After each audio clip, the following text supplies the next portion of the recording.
छत्तीसगढ़ लोक सेवा आयोग के अंतर्गत महिला एवं बाल विकास विभाग में भर्ती निकला हुआ है। जी हाँ, अधीक्षक की भर्ती निकला हुआ है, जो कि बाल विकास विभाग देख रेख संस्था के अंतर्गत ये भर्ती जो है CGPSC के माध्यम से निकला हुआ है। विस्तार से बात करूंगा, विस्तार से जानकारी दूंगा। साथ ही नए हैं चैनल से जुड़े, चैनल को सब्सक्राइब करें। जैसे कि आपको यहाँ स्क्रीन पर दिख रहा है छत्तीसगढ़ लोक सेवा आयोग, जहाँ पर आपका महिला एवं बाल विकास विभाग के अंतर्गत देख रेख संस्था में ये भर्ती निकली हुई है।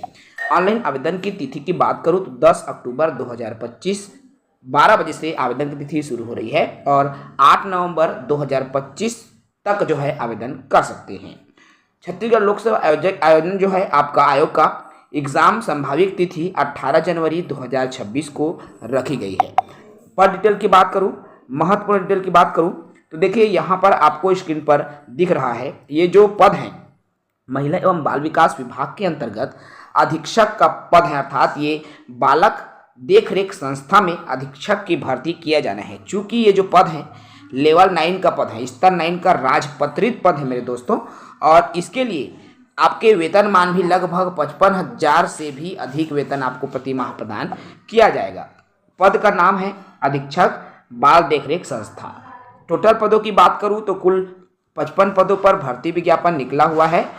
इसमें आपका अनारक्षित में 23 पद हैं, अनुसूचित जाति में 6 पद, अनुसूचित जनजाति में 18 पद, अन्य पिछड़ा वर्ग में 8 पद। इसके अलावा कुल रिक्तियों में वर्गवार महिलाओं के लिए भी पद हैं, जिसमें अनारक्षित में 6 पद, अजा में 1 पद, अनुसूचित जनजाति में 5 और अन्य पिछड़ा वर्ग में 2 पद महिला के भी पद आरक्षित हैं। टोटल नंबर ऑफ पोस्ट की बात करूं तो कुल 55 पद पर ये भर्ती निकली हुई है, जिसके लिए इच्छुक व्यक्ति आवेदन कर सकते हैं।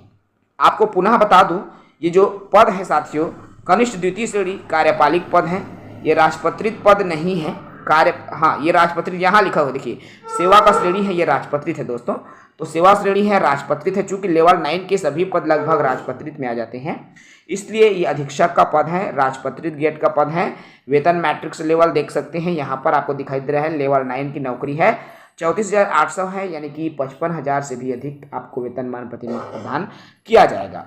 इसके लिए आवश्यक शैक्षणिक योग्यता की बात करूं तो समाज कार्य में यानी कि आपका MSW होना चाहिए, या समाजशास्त्र मनोविज्ञान में स्नातकोत्तर होनी चाहिए, या विधि में स्नातक की उपाधि आपकी होनी चाहिए।